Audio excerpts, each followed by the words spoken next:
Fala pessoal, eu sou o Guilherme Macedo, sejam muito bem-vindos a mais um episódio do Oftcast. Hoje o Bernardo não pôde estar aqui presente, mas eu estou super bem acompanhado pelo convidado de hoje. A gente vai falar sobre um tema um tanto quanto inusitado que a gente não costuma falar aqui no podcast. Eu tenho certeza que vai ser bastante proveitoso. Eu queria chamar o nosso convidado, que ele é livre-docente da Escola Paulista de Medicina, ele foi ex-chefe do departamento de oftalmologia da escola, mas a gente não está aqui hoje para falar sobre carreira acadêmica, né? Eu chamei o Dr. Mauro Campos hoje para a gente conversar sobre saúde visual à população vulnerável que vive em áreas remotas de difícil acesso. Então, seja muito bem-vindo, professor Mauro Campos. Obrigado, Guilherme. Muito obrigado pelo convite. É um prazer poder compartilhar com vocês a minha experiência nesse tipo de atividade. Ótimo, professor. Então, eu queria, primeiro de tudo, que você pudesse trazer aqui para o pessoal que está assistindo qual que é a sua experiência, né, com esse tipo de ação. Eu comecei com esse tipo de ação há muitos anos. Talvez desde realmente antes de fazer faculdade de medicina, né? Meu pai, médico, sempre trabalhou na área de saúde pública e nós tivemos a oportunidade desde criança de praticamente crescer em hospitais públicos. Santa Casa de São Paulo, por exemplo, foi um dos lugares onde eu ia à missa toda semana, o barbeiro era na Santa Casa de São Paulo.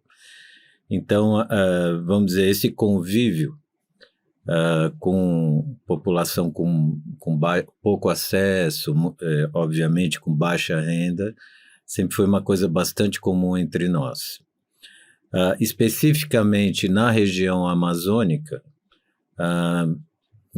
minha participação na região amazônica é um pouco mais recente, né, do que a infância, vamos dizer assim, mas com população indígena não. Meu tio, irmão do meu pai, é o primeiro presidente da FUNAI, fez isso ainda no governo militar, quando o cuidado aos indígenas ele era feito por um órgão governamental que na década de 60 teve muitas questões com assassinato de grande quantidade de indígenas, pela própria expansão na região amazônica. Os indígenas habitavam toda aquela região, existia uma preocupação, uma busca por desenvolvimento por parte do governo militar, e isso levou à morte de uma quantidade incalculável de indígenas e não indígenas também. Pessoas, muitas delas voltadas à Igreja Católica, que tinham uma atividade, uma atividade, um trabalho muito, muito frequente naquela região. Então, por volta de 1968, 69, um dos generais influentes da época decide terminar com um órgão voltado aos indígenas que existia e criar um novo, a Fundação Nacional do Índio. E esse irmão do meu pai foi convidado para ser o primeiro presidente, escreveu o Estatuto da FUNAI, que está em vigor até hoje. E por conta disso, durante a minha, vamos dizer, infância e começo da adolescência, esse meu tio, responsável por grande parte da demarcação de áreas indígenas que aconteceram no começo dos anos 70, ele levava indígenas para a nossa casa, e que depois eles iam à Santa Casa de São Paulo, onde meu pai trabalhava, para que recebessem atendimento.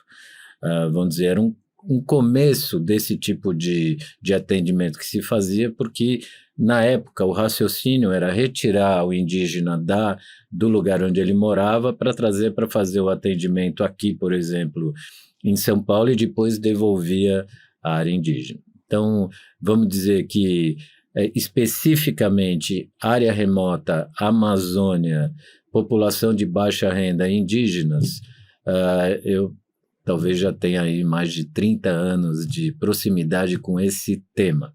Especificamente oftalmologia, que é o que a gente vai conversar mais aqui, isso começa no final dos anos 90.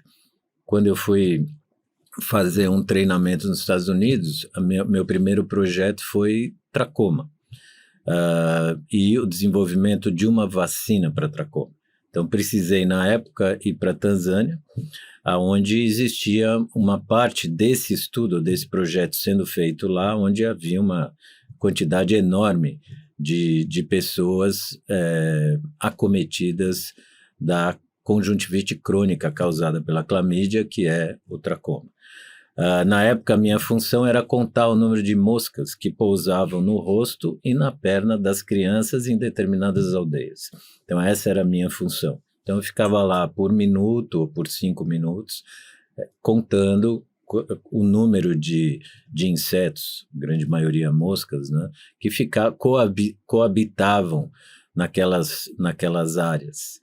E, como você sabe, não é, a conjuntivite, a secreção nasal, isso tudo rico nesse micro-organismo, e a mosca levava para outra, e assim criava-se um ambiente de reinfestação contínua, que é o que vai produzir o glaucoma, é o tracoma. Você tem uma vez a conjuntivite por clamídia, você se reinfecta, e as múltiplas infecções é que causam dano. Então, especificamente em oftalmologia, eu acho que esse tempo que eu fiquei em Baltimore, lá havia um centro vamos dizer, de pesquisa e apoio à oftalmologia comunitária, como era chamada, é o Dana Center, lá. E um dos grandes projetos era o desenvolvimento de uma vacina para tracoma. A gente acabou até desenvolvendo uma vacina, isso foi posteriormente publicado numa importante revista na área de oftalmologia, mas partindo de uma premissa totalmente inadequada. Você não trata clamídia e tracoma com vacina, você trata com higiene pública.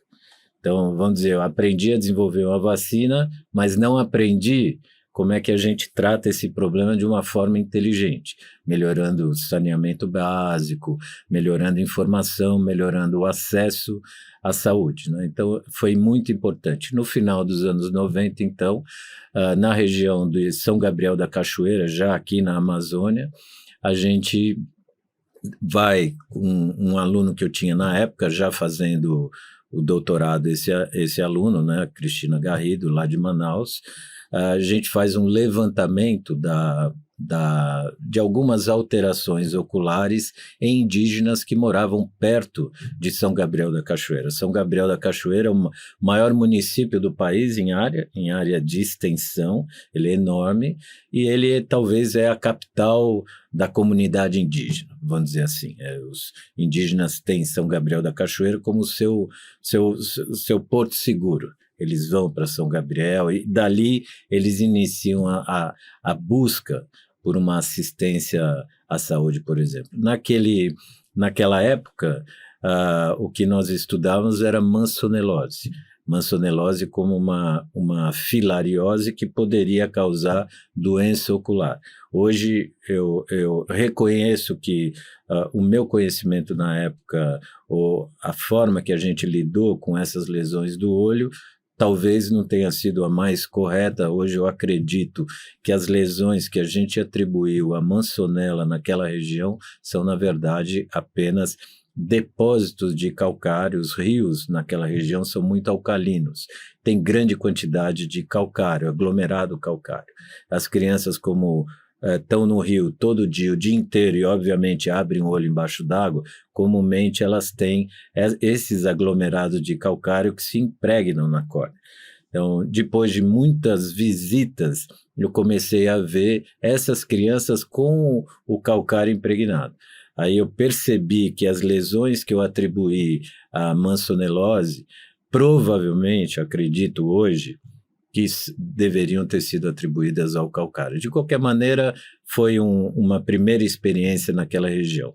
Um tempo depois, atendendo a um pedido de um colega de faculdade, o Ricardo Afonso Ferreira, que preside o Expedicionários da Saúde, a EDS, organização a qual eu pertenço hoje, sou o diretor médico.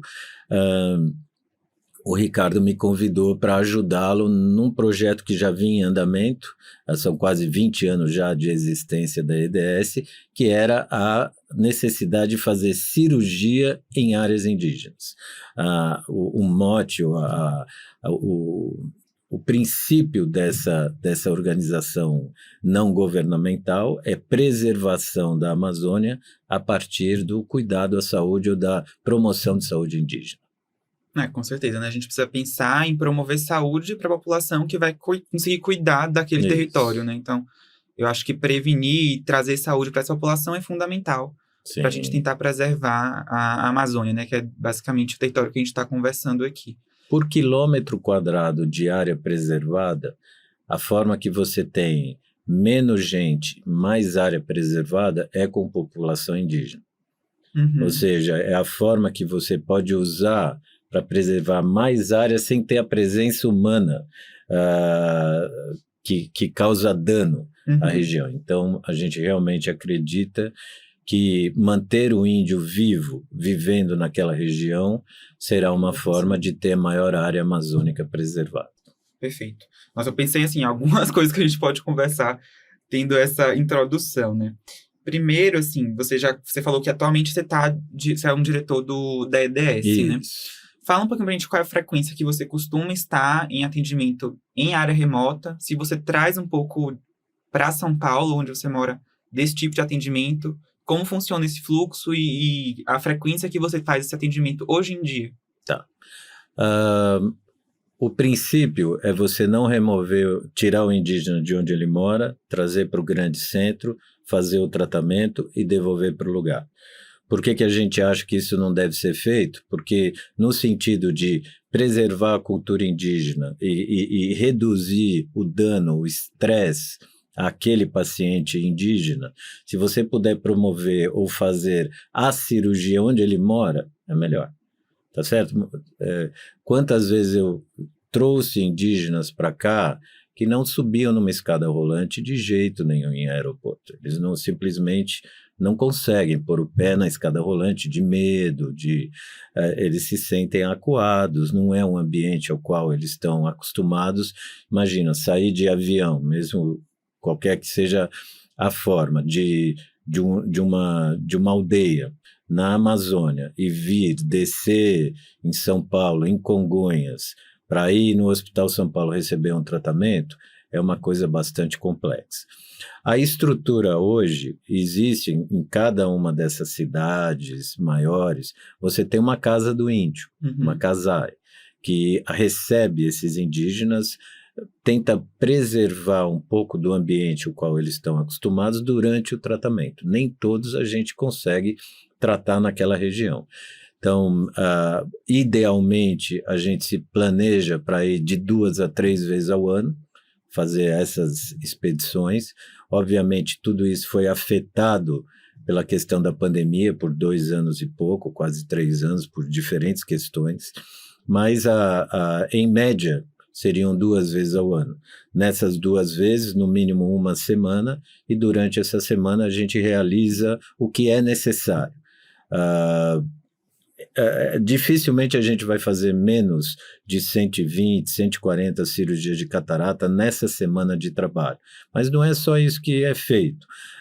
Além da cirurgia oftalmológica e de pterígio e de óculos, a EDS trabalha com saúde infantil, saúde materno-infantil também, saúde da mulher, reabilitação de lesões ortopédicas definitivas, tipo perda de membros, não é? Cirurgias de hérnia. Então, vamos dizer, essa organização não atua somente em oftalmologia. Porém, não é surpresa para ninguém que a oftalmologia seja a maior demanda. E é a maior demanda. Então, eu tenho muito mais cirurgia de catarata e pterígio para fazer nessas regiões do que hérnia, por exemplo, não é? O ano passado a gente teve 2 experiências diferentes, uma foi com cirurgia laparoscópica de vesícula, foram mais de 100 realizadas lá em São Gabriel, onde a gente tem um pequeno centro cirúrgico fixo. Nós temos um móvel e temos um fixo. Lá nós temos Pari Cachoeira, para ser mais preciso. Nós temos um centro cirúrgico fixo lá onde é possível fazer essas coisas. Então, o ano passado nós fizemos as cirurgias laparoscópicas e fizemos também endoscopia, colonoscopia e endoscopia digestiva alta. 150 exames numa semana. Nesses 150 exames, 3 lesões gástricas malignas. Nossa. Tem que lembrar que as condições de higiene não são as melhores, o H. pylori é muito frequente naquela região, e para nós, vamos dizer, já valeu, Claro. porque no mínimo são 3 vidas que são preservadas por conta de uma iniciativa desse tipo. E que certamente não teriam acesso, né? Então, com Não. certeza. Você tem que bem imaginar diferente. que o indígena, como é que é a saúde indígena? Como é que funciona a saúde indígena? Você tem aldeias. Próximos às aldeias, você tem polos de atenção à saúde para o indígena. Então, o polo resolve problemas de atenção primária.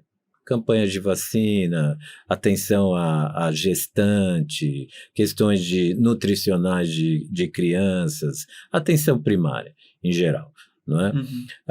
Se o seu problema não é só primário, se o seu problema é, vamos dizer, terciário, você já vai ter que cair no sistema do próprio SUS.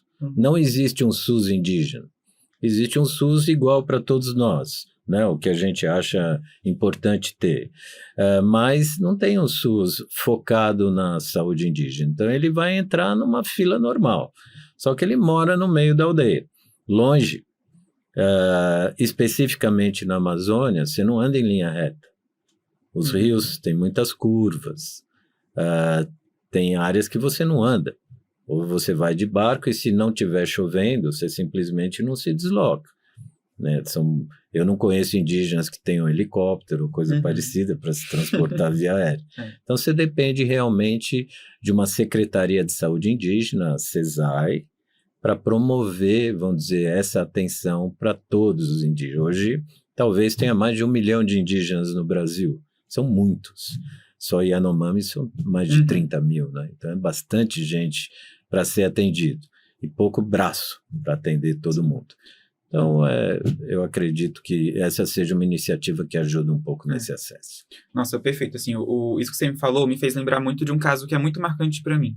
Eu tenho uma experiência em aldeias, né? E em um dos dias a gente conseguiu detectar um paciente com papiladema no atendimento oftalmológico. A gente conseguiu, com a ajuda tanto da ONG que a gente estava, tanto com o apoio do governo, um helicóptero para transportar esse paciente da floresta para Macapá, que era a capital mais próxima. Sim. E aí a gente conseguiu fazer o diagnóstico de um tumor cerebral. O que muito me marcou desse caso é que, enfim, todo o rolo para conseguir um helicóptero. Esse paciente ele tinha viajado 6 dias para conseguir chegar até a aldeia que a gente estava fazendo atendimento. Sim. Porque ele só queria um óculos, imagina. 6 dias para chegar até a gente, pensando que um óculos iria resolver o problema, né? A gente conseguiu levar ele para Macapá, a gente conseguiu uma ressonância com uma clínica particular. E aí, quando eu cheguei no hospital público com o paciente, eu, o médico, eu, o paciente, o neurocirurgião não queria internar o paciente, porque precisava fazer alguns exames eletivos antes, não precisaria fazer internado. Então, acho que falta muito a questão dessa noção, né? De assim, não é urgente para uma pessoa que tem acesso. Claro. Para essa pessoa que tem toda essa dificuldade para chegar até um serviço terciário, Sim. a gente precisa ter uma visão diferenciada, Sim. né? Sim. E, claro, seria muito melhor se a gente conseguisse levar, como a ONG hoje consegue, tecnologia de alto peso, né, para o território dele. Não precisar deslocar o indígena em si para um outro território que não é o que ele está acostumado. Sim. E que muitas vezes vai ter alguma interferência, mesmo que seja mínima, a gente não tem noção de qual vai ser o impacto da interferência daquela cultura que a gente está, queira ou não queira, inserindo no dia a dia dele, por mais que sejam poucos dias ali de contato. Né? Sim. Outra coisa que eu peguei de gancho quando você estava falando, né? Quais seriam as doenças que você consegue ver com uma prevalência diferente, né? Você já citou a questão do calcário, né? Sim. Da água dos rios, do pterígio e da catarata, que eu imagino que de fato seja realmente uma incidência bem maior por conta da exposição solar, né? Você consegue lembrar de alguma outra coisa que você acha que é muito diferente do que a gente está acostumado nas nossas civilizações aqui urbanas? Isso. Eu entendo que existe muita fantasia em relação à Amazônia e os índios. Talvez porque a gente cresce assistindo filmes de indígenas, né, de coisas que eventualmente aconteceriam na Amazônia, aquele negócio enorme, né, Amazônia gigantesca. Né? Não é bem assim, as coisas são bem parecidas com o que a gente tem por aqui. Mas você citou uma coisa que são as helioses. Helioses são doenças causadas por exposição à luz. Então, obviamente, pela proximidade ao Equador, essa região amazônica, não só amazônica, né, que vai parecer que só tem indígena na região amazônica, mas vou dizer, toda essa parte norte e nordeste do Brasil é muito exposta à heliose.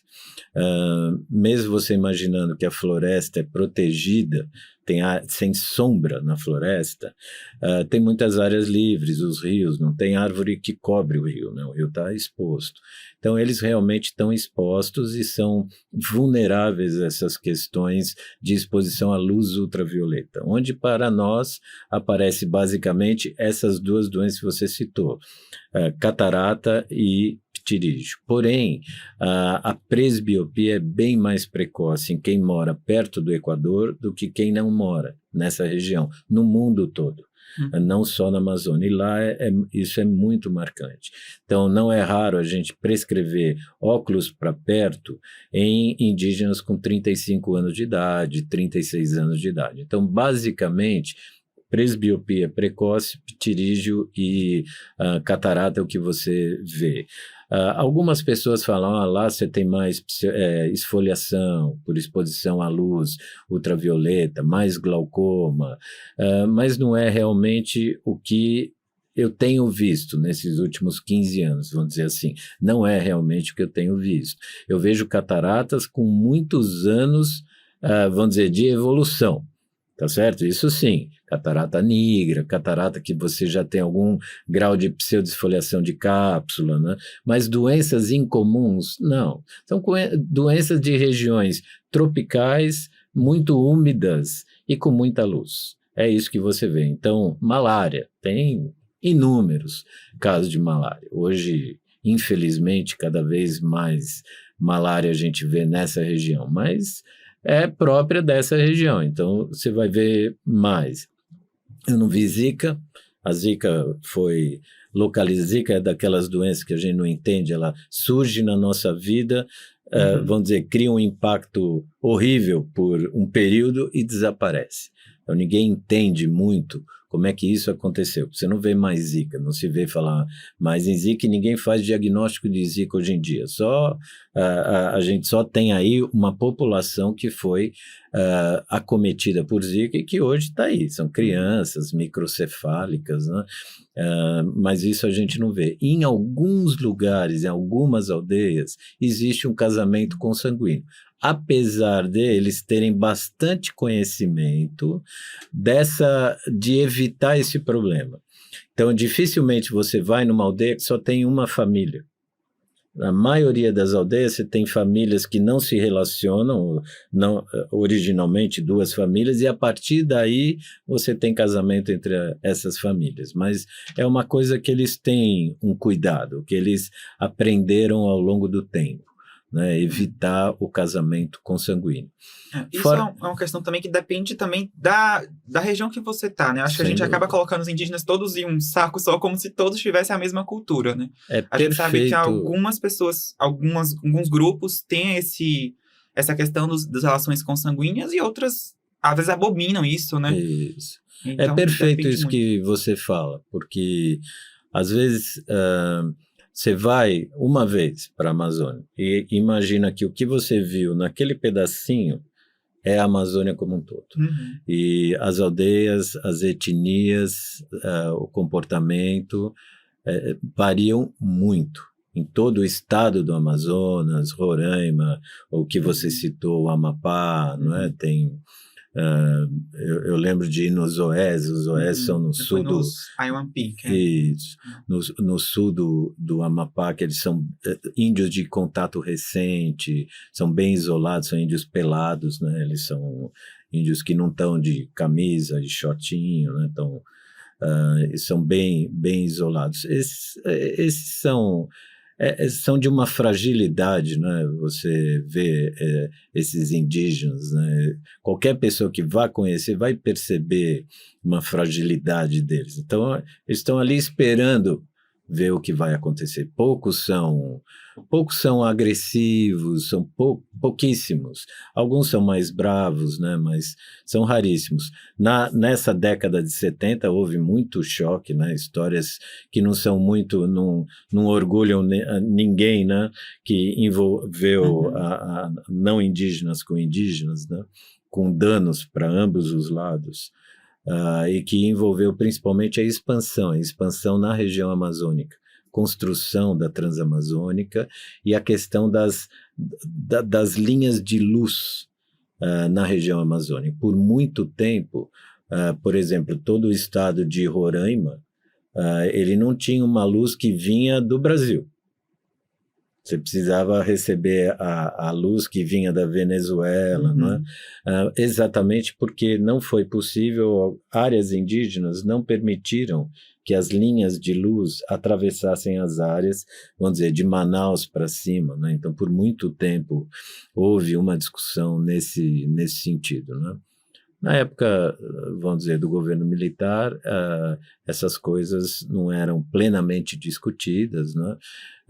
Houve, sem dúvida nenhuma, bastante dificuldade com isso, mas, por ocasião da Constituição de 1988, as coisas ficaram bem mais claras, né? Mas ainda hoje a gente tem bastante conflito e ainda não é tão conversado também. Bem, mas já em outro nível, né? Agora já tem uma questão da expansão da pecuária, a questão... aqui a gente em nenhum momento vai dizer o que é certo e o que é errado, simplesmente relatar o que vê, né? O que acontece sem nenhum conflito, não é? E, mais recentemente, essa questão do garimpo que afetou muito a região, né? E a miopia nas crianças, professor, você não percebe uma diminuição na incidência devido à exposição solar? Ou... Não tem miopia, então não tem miopia, né? é muito raro. É muito raro ver criança míope. Ao contrário, hipermétropes, astigmatismo hipermetrópico composto, muitos a favor e contra a regra, muitos. Doenças tipo ceratocônia, própria degeneração macular relacionada à idade, à miopia, eu não vejo. Talvez em alguma região específica tenha, mas nas regiões as quais eu tive presente e fiz muita triagem, não vejo. Não. Talvez seja uma diferença importante, né, da nossa região. Numa conversa recente com o professor Newton Cara José, bem recente, conversa da semana passada, ele atribui ele também não concorda que o Brasil é um país de míopes, né? Ele traça uma diferença muito grande entre nós e qualquer país asiático, obviamente, não é? E comentando com ele recentemente, numa avaliação que a gente fez aqui em São Paulo, em quase 20 mil crianças de 4 a 17 anos de idade, apenas 7,2% delas eram míopes. Se eu fizesse esse estudo na Ásia, não seria 7%, seria 70%. Então, é uma doença, miopia é um tipo de doença naquela região completamente diferente da nossa, né? Agora, por outro lado, presbiopia é quase 100%, né? Então, praticamente todo índio adulto, acima de 40 anos de idade, é presbítero. E, apesar de parecer estranho, 3 ou 4% das causas de cegueira naquela região são atribuídas ao pterígio. Então, é um pterígio diferente, é um pterígio muito grave, muito acentuado, muito inflamado em pessoas muito jovens. Então, a gente não sabe exatamente por quê, o quanto aquela região favorece isso, mas o que eu não vi de miopia, o que eu não vejo de miopia lá, eu vejo pterígio lá. Boa. E assim, quais seriam, por exemplo, o papel do avanço tecnológico, das inovações em saúde, que podem ser aplicadas, ou então que você já está vendo serem aplicadas nessas expedições, né? Pensando, inclusive, na atuação cirúrgica, né? Se você puder falar um pouco mais de como costuma ser a prática cirúrgica nesse território, o que a gente teria de diferente dos grandes centros, o que é similar. Quando a gente faz uma expedição cirúrgica, são 15 toneladas de equipamento que a gente tem que levar.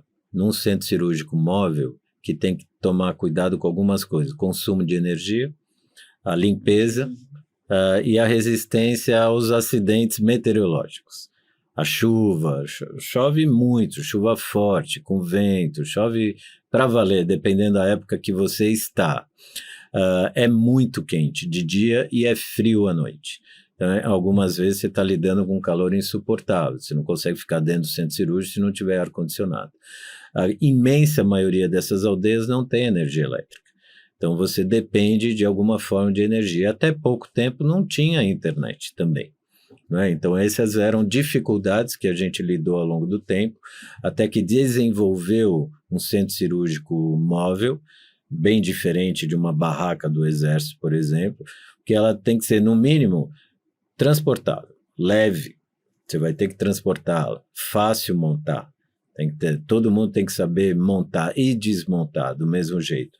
Tem que me permitir um isolamento térmico para que eu consiga trabalhar lá dentro. Eu não consigo usar um aparelho de faco a 40 graus, 35 graus de temperatura. Não vai funcionar isso, não é? Os equipamentos que a gente usa, microscópio, faco emulsificador, são idênticos ao que você usa em qualquer lugar de São Paulo ou em qualquer grande centro no país, qualquer um. Né? Então, é um aparelho de facoemulsificação moderno, é um microscópios ótimos, porque os casos são difíceis, são cataratas bastante avançadas, são olhos pequenos, eu falei, a maioria deles hipermétropes, e muitas vezes com muitas cicatrizes de córnea, muitas cicatrizes. O achado cirúrgico diferente que eu vejo é a íris bastante flácida. É muito comum nessa região, eles não estão tomando remédio para próstata, mas não dilatam a pupila e a íris é uma flop iris. Então, você faz a primeira incisão para fazer a cirurgia de faco, a íris já vem. Então, começa por aí, né? Então, a gente sempre fala, grandes cirurgiões de faco que vão lá, a gente fala, olha, entenda que aqui é um pouquinho diferente, veste uma sandalinha da humildade, vamos com calma, vamos marcar uma cirurgia a cada 15 ou 20 minutos, vai ser difícil você fazer em 3 ou 4 minutos, porque tem várias características aí que... Outra coisa, a gente faz as cirurgias com bloqueio, né? Evita fazer cirurgias com anestesia tópica, porque primeiro a conversa, o diálogo com o indígena é muitas vezes difícil. Né, para eu fazer um procedimento desse totalmente com anestesia tópica. Eu posso até ter uma sedação, mas eu prefiro ter um bloqueio, onde eu tenho um caso com uma catarata mais dura, o paciente realmente, eles são, como eu disse, tem uma certa fragilidade, então eles sentem dor. A sensação que a gente tem é que eles sentem mais dor do que nós, talvez pela preocupação, pelo medo do novo. Né? Essas coisas talvez traga algumas coisas que a gente não lida com as pessoas que estão aqui em São Paulo, ou numa outra grande cidade. Né? Então, são pequenas características da cirurgia lá. O pterígio é feito da mesma forma, obviamente com cola, né? A gente não usa, não faz sutura, o pós-operatório nem sempre é aquele pós-operatório que a gente gostaria de ter, mas todos os cuidados são feitos e, felizmente, nesse período todo, eu nunca vi uma endoftalmite no tempo que eu estou lá lidando com isso, pelo menos nunca apareceu. Cair um fragmento de cristalino no vítreo, às vezes acontece. Quando isso acontece, eu preciso tirar o indígena daquela região e levar para um local onde ele possa fazer uma vitrectomia e uma fixação. Fixações a gente faz, mas se eu tiver que fazer uma cirurgia vitreoretiniana, eu não consigo fazer ainda nesse tipo de região. Ainda lembrando a questão tecnológica, eu acho que uma grande mudança é, sem dúvida, o Starlink. A questão da internet por satélite, que vai trazer coisas para o bem, coisas para o mal, existe muita discussão em cima disso, mas sem dúvida isso vai, vamos dizer, aproximá-los de nós. Não, e hoje em dia algumas aldeias já têm também Starlink, né? Muitas. Então, muitas a gente imagina aldeias que seja tão diferente assim, mas às vezes não é tão afastado. Não, muitas aldeias têm e... sempre haverá discussão, eles têm que ter acesso, eles que definam, que eles possam ter ou não sou eu que vou responder por eles, É. se eles quiserem ter acesso. A partir do momento que eles têm acesso, eles vão ter bônus e ônus, né? Algumas coisas para o bem, outras coisas talvez não para o bem. Sim. Né? Mas existe aí um certo exagero.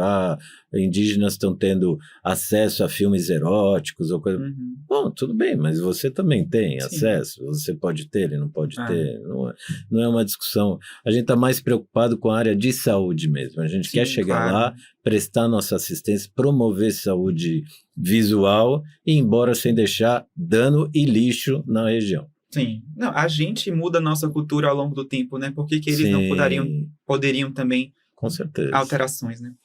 Queria fazer uma pergunta um pouco mais polêmica agora. Como é que você enxerga, assim, o papel do Estado, como a atuação do SUS, e o papel das ONGs? Em que momento eles entram em conflito, em que momento eles se ajudam? Como é que você percebe isso na prática? Na prática. Bom, o conceito. O conceito é assim, eu tenho que ter um SUS capaz de trabalhar sozinho, vamos dizer, o conceito, ser universal.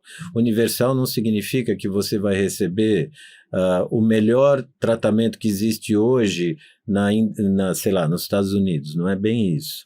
Ele tem que ser capaz de dar uma média para o maior número de pessoas. Então, a gente imagina o SUS dessa forma. Infelizmente, a interpretação da Constituição levou a problemas, porque diz que você tem direito a tudo, no sentido de saúde. E não deveria ser assim, né? Eu não posso dar para todo mundo, porque eu tenho um orçamento limitado em saúde. Então, eu tenho que dar o que a gente considere o mínimo. Um mínimo que promova saúde visual para o maior número de pessoas. Então, primeiro, vamos entender que o SUS deveria atuar assim. Se o SUS tem que atuar assim, o SUS teria que estar presente, de certa forma, nessas regiões. Mas são regiões com especificidades muito distintas do restante, cultura diferente do restante, não é? E um meio ambiente, um ambiente de vida bastante diferente. Então, por isso, há muito tempo, na organização do Ministério da Saúde, criou-se uma secretaria que é a Secretaria de Saúde Indígena. Como já se acreditou no passado que a polícia indígena tem que ser uma polícia diferente da polícia não indígena e que as leis teriam que ser diferentes. Eu não consigo responder essa pergunta.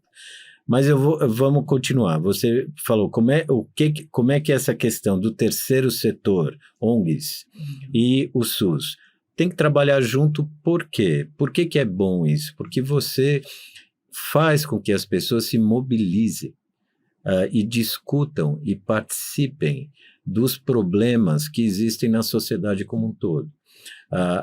O termo em inglês para isso é social accountability. Ou seja, você precisa se interessar por isso. Você, Guilherme, teve todas as oportunidades, oftalmologista com excelente formação. Um pedacinho do seu tempo pode ser dedicado a esse tipo de atividade. Não necessariamente em saúde ocular, pode ser em qualquer outra área, mas que você tenha um olhar para quem você sabe que precisa, para quem não teve a mesma oportunidade que você teve. Então, eu entendo que deve ser um trabalho conjunto. Para isso, as ONGs têm que ser eficientes, transparentes, sem conflito de interesses, bem dirigidas, com objetivos claros, definidos, perfeito. Assim como o Estado tem que fazer a parte dele. E aqui talvez a gente entre até numa discussão que é mais polêmica do que essa, que é programa tipo Mais Médicos, né? Então, às vezes a gente vê as pessoas discutindo, mais médicos, né? Vai trazer médicos cubanos, médicos bolivianos, médicos peruanos. Bom, eu te digo o que eu vejo. Eu já fui em muita região que o único médico na região era um cubano, fazendo o trabalho de anestesista, cirurgião e obstetra. E não tinha outro médico por perto. E a comunidade se sentia bem ao lado dele. E ele visitava aldeia por aldeia. Eu não estou dizendo que isso é igual em todos os lugares. Porém, como a gente está fazendo, o lugar é remoto. O acesso é difícil. Se eu tenho um programa focalizado nesse acesso, por que eu não vou apoiar o programa? Eu não preciso ter mais médicos no Rio de Janeiro. Mas tem regiões do Brasil que você não quer ir trabalhar. Eu não quero ir trabalhar, o fulano não quer ir trabalhar, mas tem quem vá e com condição de ir, não é? Então pode ir, porque cá entre nós, a grande maioria dos problemas é saúde primária. Sim. Não é terciária, não é vitrectomia, não é? É um óculos, como você citou, é um colírio, como você citou. Então, isso não existe medida mais custo-efetiva em promover saúde visual do que fornecer um óculos. Não existe. É o melhor que a gente pode fazer no sentido de quanto você investe e quando você pega de volta. Ou seja, um óculos para presbiopia, nossa... Não, é grandioso, né? Grandioso, ajuda muito. Então, quantas vezes eu forneci um óculos para um indígena, eu mesmo mostro o texto, mostro alguma coisa para ver, e você vê o sorriso, com um óculos comprado pronto. Sim. Das diferentes empresas que nos apoiam nesse fornecimento de óculos, né? Tem vários aí que apoiam a gente faz tempo com esses óculos prontos, e o benefício é imediato, sem muita tecnologia, né? Então, eu vejo, tem coisas tecnológicas que são importantes, a internet pode ajudar com programas de teleatendimento, isso com certeza é fundamental naquela região, promove acesso, né? É isso que você quer. E as questões terciárias, você pode atuar com esse tipo de atividade, estando presente. Agora, o terceiro setor, ou nós, a sociedade civil, que não somos, vamos dizer assim, do poder executivo, do poder legislativo, a gente precisa se mobilizar de certa forma. Você acreditar na sua ética e pôr em prática, não é? Então, uma ONG, seja ela qual for, mas com todas as características positivas que nós comentamos aqui, é um caminho para você participar, não é? Para você conhecer os problemas e tentar ajudar para que todos nós tenhamos, vamos dizer, uma vida um pouco melhor. Perfeito. E a gente espera que, de fato, né, qualquer oftalmologista seja capaz de ser voluntário e que consiga prescrever um óculos que pode mudar a vida de uma pessoa ali no meio da floresta. Né? Isso pode ser, de fato, em Salvador, né? Assim, eu compartilhei contigo, acho que a minha experiência mais marcante de vida, né? Eu diagnostiquei um tumor cerebral no meio da floresta amazônica. Isso. O que te marcou, assim, todos esses anos? Você tem algum caso marcante? Não necessariamente de patologia, né? Às vezes a gente se marca por alguma outra coisa. Eu tenho 3. Ótimo. 3 casos marcantes. E documentados de formas muito curiosas. O primeiro é assim, o indígena, ele precisa ser autossustentável. É assim que ele vive na floresta. Ele precisa providenciar o próprio sustento. Sustento aqui é alimento. Não é ter dinheiro, guardar dinheiro. Tem outros locais no mundo que eles têm patrimônio. Né? Se for no Serengeti, por exemplo, eles têm vacas, eles têm gado. Então é uma forma deles... E comercializam. Comercializam, mas eles querem ter mais. Então, eles não querem nem vender, eles querem ter. Né? Já entre nossos indígenas, eles querem comer. É isso que eles querem.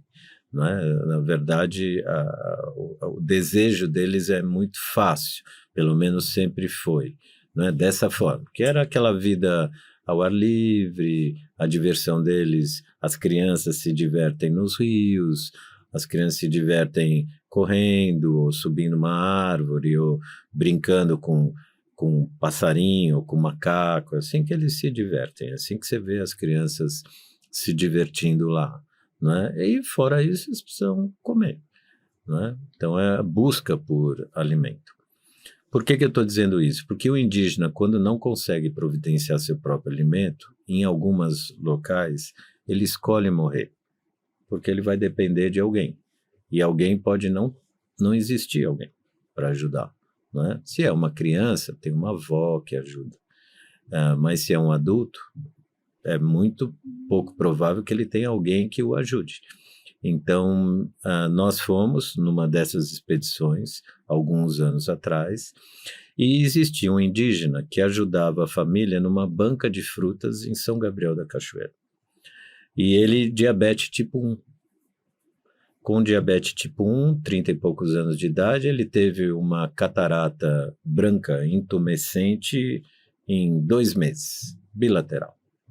Tá certo? Pode acontecer. Sim. Mas ele teve. Ficou cego. Cego em pouco tempo, com 30 e poucos anos. E imaginou que não tivesse solução para ele. E ele já estava, palavras dele, definindo ou indo, eles vão para a floresta e desaparecem. Né? Por uma, vamos dizer, por uma sorte, talvez, a gente estava próximo quando isso aconteceu e ele foi procurar a expedição lá em São Gabriel, próximo a São Gabriel. E por ocasião disso, eu acho que era Içana, o nome da aldeia onde a gente fez esse trabalho. Não sei o que lá do Içana. E ele foi lá, catarata bilateral branca, eu lembro que a gente operou, né, ele. E ele recuperou a visão no dia seguinte. E a cena dele, a gente tinha uma igrejinha onde a gente examinava pós-operatório, né? Então eu lembro, a cena era assim, igreja cheia de pacientes, todo mundo chorando, e ele andando, entrou sozinho na igreja, e muita gente que conhecia o jovem, né? Então isso foi uma coisa que me marcou bem, porque ele estava, se a gente não existisse, talvez ele tivesse matado. Sim.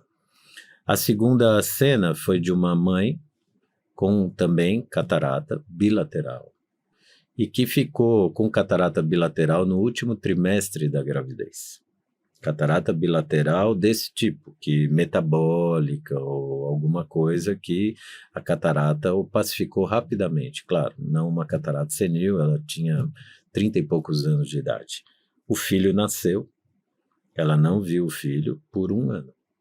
Nossa. Por 1 ano, ela não conheceu o filho. Conheceu, claro, né? Nem deveria falar dessa forma, já me corrijo aqui, porque obviamente ela conheceu, apesar de ter uma deficiência visual reversível, mas tinha, conviveu, a mãe perfeita, mas nunca tinha visto o bebê. E nesse local, a gente teve condição, perto do Pico da Neblina, a gente teve condição de fazer a cirurgia, ela recuperou a visão. Tenho filmado isso, ela podendo ver o filho pela primeira vez, o filho mais de 1 ano de idade. Né? Foi outra cena que me marcou bastante. E a terceira, eu sempre comento o seguinte, a gente quando está com muito foco assim, residência, o nosso negócio é acuidade visual, tabela de Snellen, é assim que a gente mede visão. É assim que a gente, quando muito, se pergunta, você está feliz, não sei o quê, mas basicamente o seu parâmetro, o seu desfecho é sempre a acuidade visual e o famoso 20/20. A gente foi fazer uma expedição, eu não lembro exatamente aonde, mas isso perto de Pari-Cachoeira, com certeza.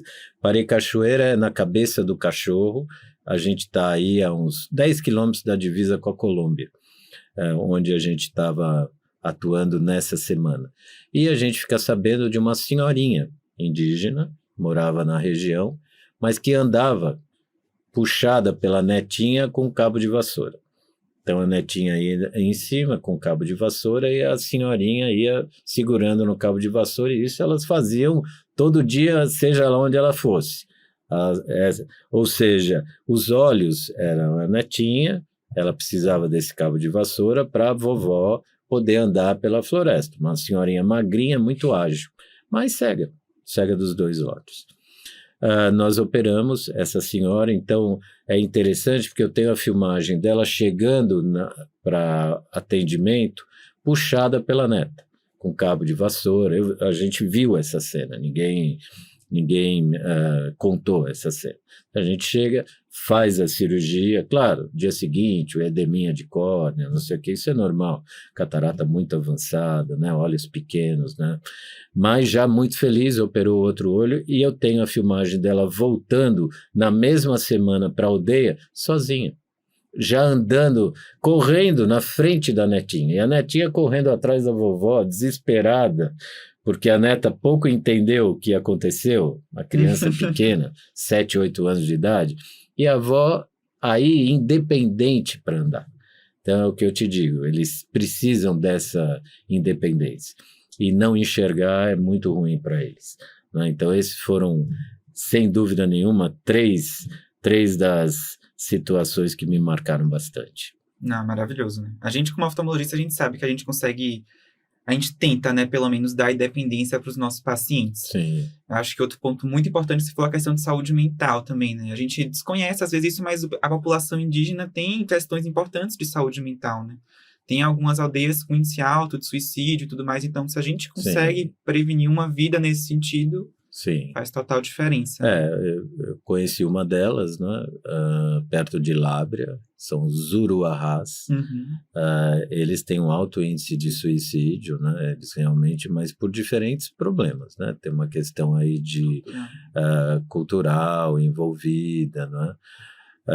São vários problemas entre os indígenas que a gente chama de problemas, né? E que é difícil a gente fazer qualquer julgamento ou análise, né? Se fosse um antropólogo com profundo conhecimento, tivesse morado com eles, talvez eu desse uma opinião melhor, né? Mas às vezes a gente entende, né? Nasce uma criança com deficiência, uma deficiência que eles veem que vai ser incompatível com a vida naquela região. Então, aí existe infanticídio. Existe uma questão com adultério e uma vaidade, uma certa vaidade com relação ao adultério, né, que também acaba levando a questões de suicídio, né? Mas eu não estudo a saúde mental indígena, eu não tenho conhecimento sobre isso, então não saberia dar o contato conosco, é um contato breve, curto, apesar de muito frequente, mas curto. Então, é difícil a gente compreender detalhes deles, mas eles são muito organizados dentro das aldeias, quando eles vivem em malocas, em grande número de pessoas, eles são bem organizados de certa forma, né? Mas, de novo, cada etnia, cada local tem comportamento bastante distinto, né? Tem suas particularidades. Tem particularidades, né? Então, tem alguns indígenas que tocam bastante, acham interessante tocar, tem outros indígenas que já são mais tímidos, tem outros, como os Rúpidas, são humildes, pequenininhos, frágeis, esses são nômades, vivem dentro da floresta, tem muito tracoma cicatricial, triquíase, até porque eles não têm acesso, assim, à beira do rio, onde ele pode se lavar, pode ficar limpo, e que você vê, são maltratados até por outros indígenas, né? Então, tem os índios aqui mais do Mato Grosso, são índios mais bonitos, né? Os do Xingu são fortes, são bonitos, têm bastante alimento, né? E foram os que receberam primeira atenção, mais com os Vilas Boas, né? Então, depende muito da região. Por enquanto, a gente está, mais recentemente, bastante focado nos Yanomamis, pela proximidade com a questão do garimpo, por essa questão da desnutrição. Estava morrendo duas crianças Yanomamis por dia no final da Covid, né? Então, desnutrição é um problema gravíssimo entre os indígenas. Não, perfeito. Isso me dá outro gancho, inclusive, porque eu acho que quando a gente vai para esse tipo de ação, para a expedição, a gente acaba indo acreditando que a gente está levando muita informação, né? Que a gente está levando muita solução. Mas eu acredito que a gente ganha muita coisa com esse choque cultural também, né? Fala um pouquinho, professor, como você consegue traduzir por palavras o que você conseguiu de crescimento pessoal com esse contato com os indígenas? Olha, eu comento isso, que a gente vai lá para ficar feliz, de certa forma, né? Porque por mais chocante que seja a realidade, muitas vezes em alguns lugares, né? A primeira vez que você vê um índio se alimentando basicamente de arroz e piolho, é uma coisa que choca, né? O piolho como fonte de proteína. Então ele está comendo piolho o dia inteiro, Você chega lá, você vê, às vezes faz assim com o cabelo, para o piolho cair no arroz, daí ele come o arroz. São coisas chocantes.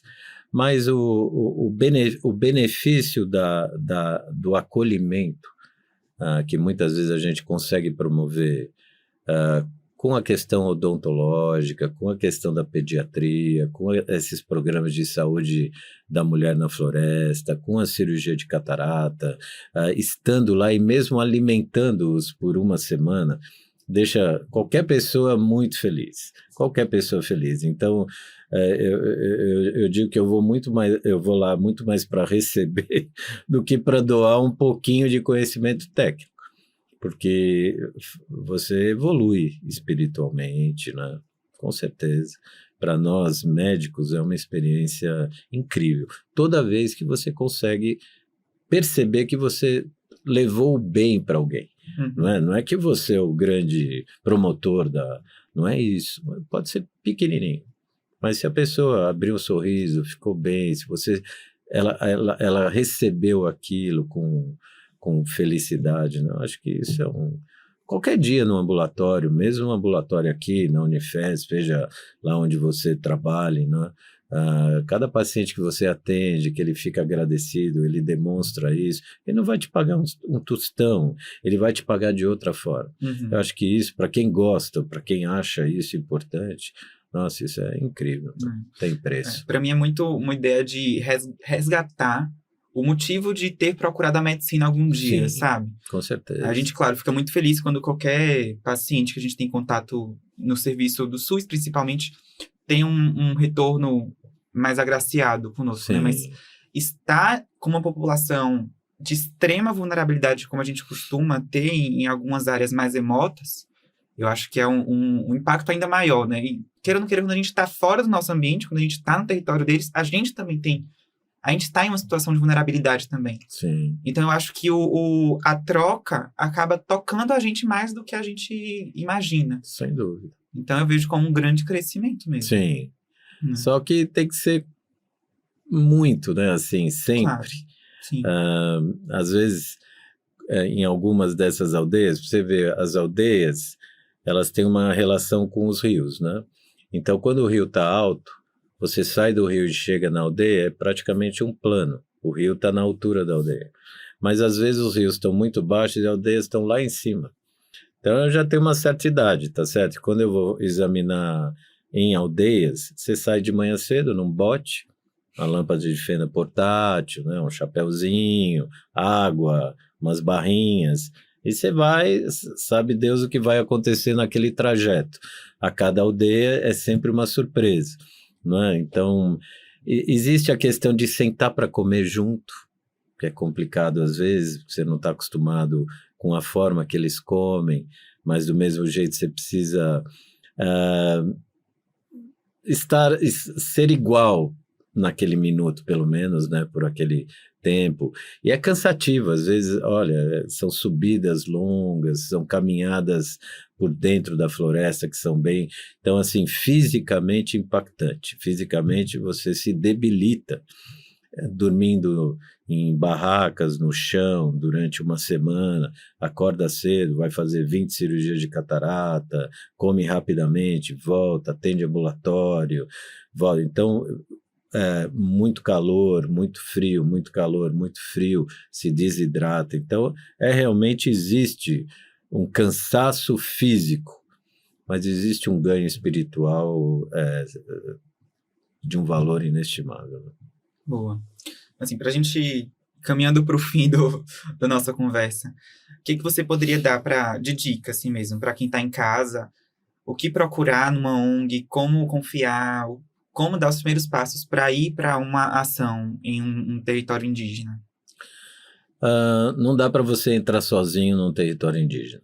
Primeiro, vamos dizer, você precisa ser convidado para entrar na casa de qualquer pessoa. Você não sai andando na casa de qualquer pessoa. Não é só indígena que precisa de ajuda.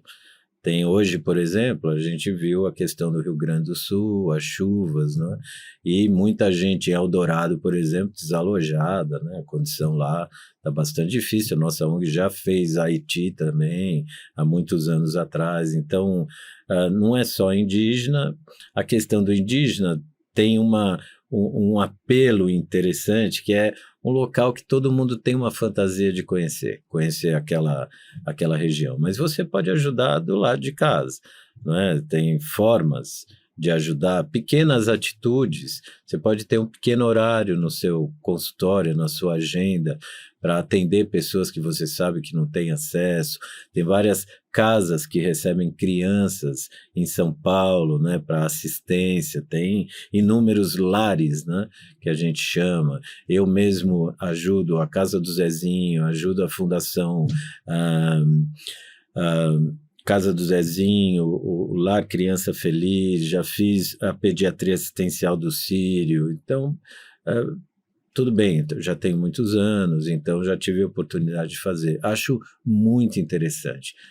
É muito bom fazer o bem assim, sem aquela questão necessariamente financeira envolvida na relação, né? Então, como você mesmo disse, a essência que a gente busca. Então, eu estou feliz de ver que tem jovens já com a cabeça semelhante à sua, com essa preocupação, que querem buscar isso.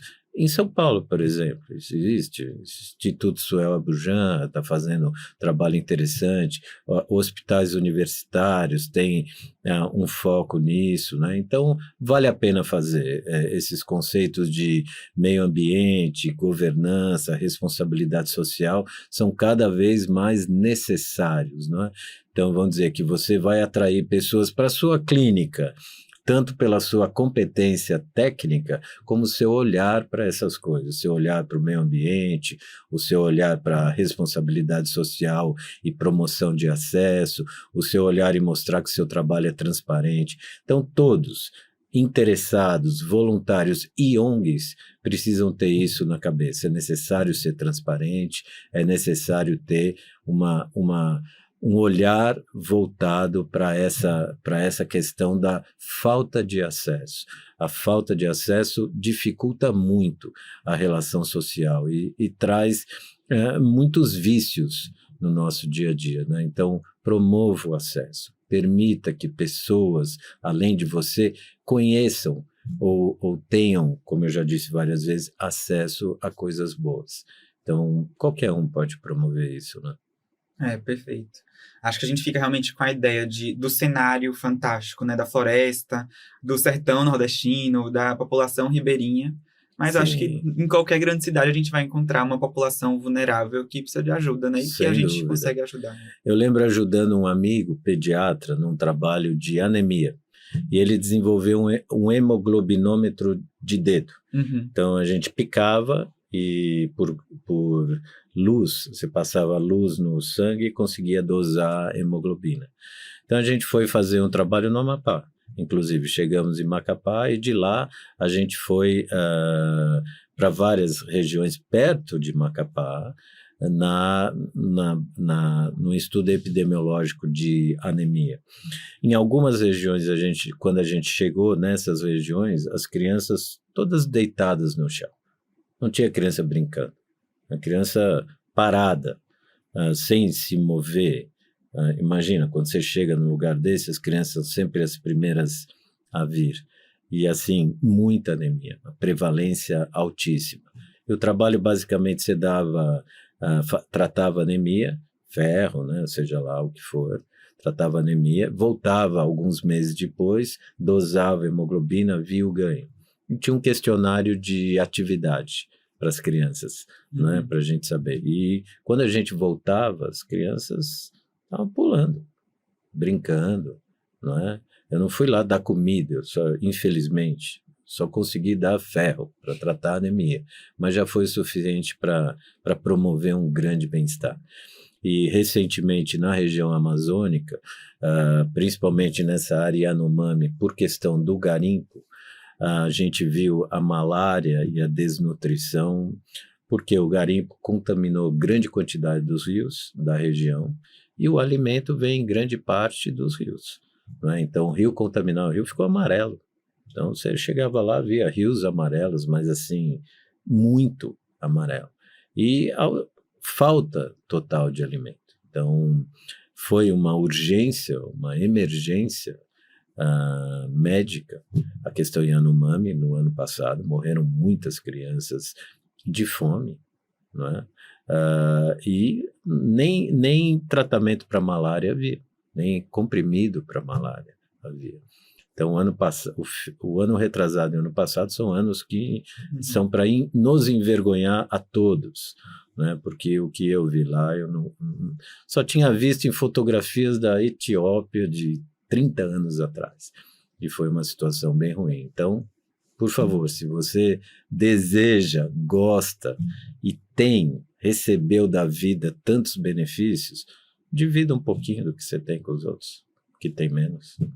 Bom, muito bom. Muito obrigado, professor, pela sua De disponibilidade. nada, obrigado, Estou muito Guilherme. feliz, muito realizada de ter conversado contigo sobre isso. Acho que é algo que a gente fala pouco e é muito bom falar sobre, escutar sobre. Então, muito obrigado pela sua presença. Guilherme, obrigado pelo convite. Espero que vocês tenham aproveitado. Com certeza. Então, muito obrigado, pessoal, que assistiu. A gente se vê na próxima semana.